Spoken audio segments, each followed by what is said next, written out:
Suppressing doesn't work. Okay, imagine right now for the next 30 seconds, whatever you do, everybody close your eyes, and for the next 30 seconds, whatever you do not think about elephants. Do not think about elephants. Whatever else you think about, no problem, but do not think about elephants. Okay, go. No elephants. Don't think about elephants. Anything else is okay, no elephants. Okay. Was anybody able to actually make it for 30 seconds without thinking about an elephant? Not a single second. Forget 30 seconds. Exactly. So suppression doesn't work. It doesn't work because not thinking about something actually fills your mind with it. You see this a lot in addicts. We quit smoking. We quit drinking. We quit using drugs. We go on a diet. We stop eating chocolate cake. And yet, the mind is still full of cigarettes, alcohol, drugs, and chocolate cake. Now, in all of those cases, we actually stop those things not just for the mind, but also for the body. So even if my mind is full of cigarettes, my lungs are healing. So it's okay. Even if my mind is full of chocolate cake, my blood sugar is not rising. So it's okay.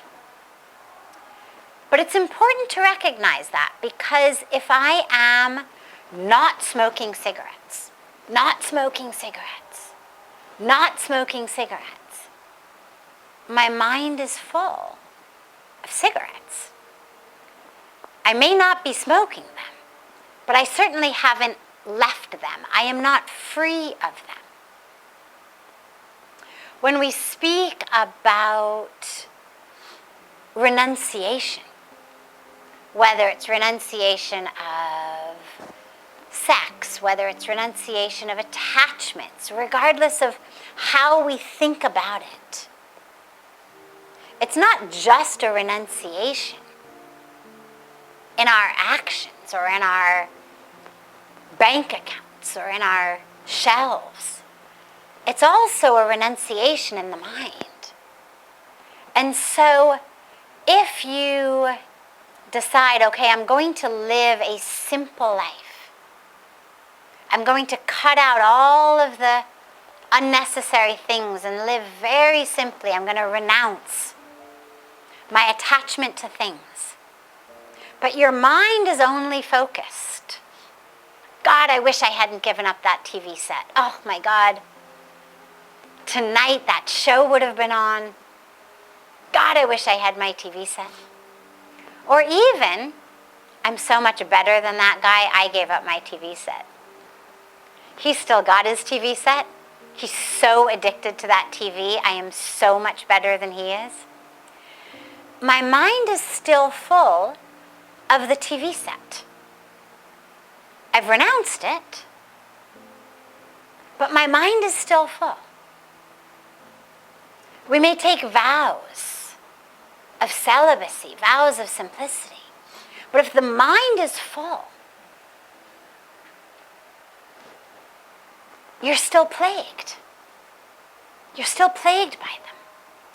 And so this is where suppression never works. So circling back to the question, there aren't two ways of dealing with negative thoughts. Suppression is not an option, simply because it doesn't work. It just keeps coming up in a different way. The only way to deal with it, when thoughts come, and the question, of course, asked about negative thoughts, but I would I would expand it to all unwanted thoughts. Because it's not just negative. You know, we have thoughts about the past. We have thoughts about the future. We have thoughts of things that take us out of this present moment. We have thoughts of yearning, thoughts of aversion. And those aren't negative per se, but they're certainly unwanted on a spiritual path. The only way to deal with them, when they arise, you notice that it's arising. This is what a path of awareness is about. You notice that it's arising, but you do not hook your awareness into it. So for me, the easiest way to think about this is clouds in the sky. Imagine that you're lying on your back in the sand and you're lying on a beach and you're watching the clouds on a sunny, beautiful day. A few wispy white clouds, and they keep going by. Now you've got two choices. Every time a cloud comes, you can hook your awareness into that cloud, and you can follow it all the way across the sky. And even when it's gone from the sky, you can still keep watching wistfully where it's gone. And it can still be in your mind. Or you can focus your attention on the blue sky between the clouds. And the clouds just go like this. And your awareness stays focused on the blue sky. And so when any unwanted thought comes, we're aware that it's there as it crosses into our awareness. But we don't hook our awareness into it. We don't follow it across the sky of our mind. We just bring our mind back to that clear space, to our mantra, to love, to the present moment, to wherever we are. And we start to be able to notice those sorts of thoughts when they're far away. We start to be able to notice tendencies. So we start to be able to notice, these sorts of situations create thoughts of jealousy in me. These situations create thoughts of yearning in me. These situations make me think about having more and more, even though I've taken vows of simplicity. These sorts of situations make me think about sex, even though I've taken vows, whether it's a vow of celibacy or whether it's just practicing the yamas and the niyamas, and I'm practicing the yam of brahmacharya, the integrity in my actions and my thoughts, whatever it may be.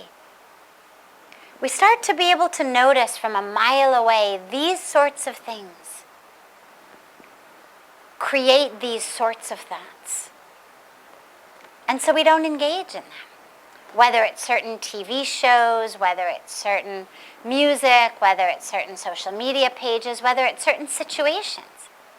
We may know going to these types of weddings makes me feel less than. I'm always jealous and aware of how much nicer everyone else's clothes than mine are, or everyone else's jewels than mine are. Well, as you're learning to work with your mind, maybe stop going to the weddings. It's not that you never can go again, but give yourself that time. You know, we do a lot of tree plantation here. Pujya Swamiji is very committed to tree plantation. And when you first plant a sapling, we put this tree guard around it so the monkeys don't eat it. And in the same way, when we embark on our practices of watching our mind, of taking care of our thoughts. It's like a sapling. And sometimes you have to protect it. And so we may need to avoid certain situations, certain people, certain TV shows, certain music, certain social media sites for a while that we know trigger certain types of unwanted thoughts in us. And again, it doesn't mean that you never can go back on Facebook, or you never can go back to a wedding, or you never can, watch that sitcom again, whatever it may be. Or watch the news. A lot of people have very unwanted thoughts arise from the news, lots of fear, lots of us versus them. Tragically, our news has become much more about sensationalism than actually about information. A lot of people I know have had to turn off the news because it creates such unwanted thoughts of anxiety, of fear, of contraction, of us versus them, of good guys and bad guys, that they know it's just bad for their mind.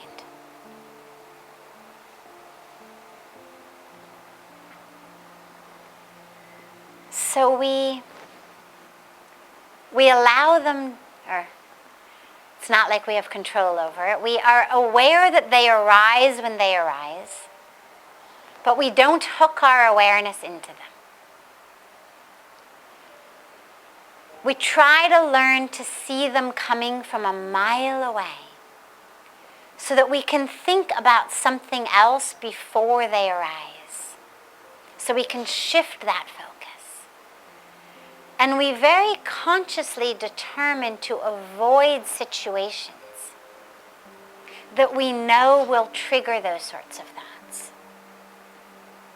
That metaphoric tree guard around the sapling of our learning to work with our own mind, to keep our thoughts pure and aligned, balanced, in alignment with what we know to be true. And slowly, slowly, slowly, you will find it makes a big difference.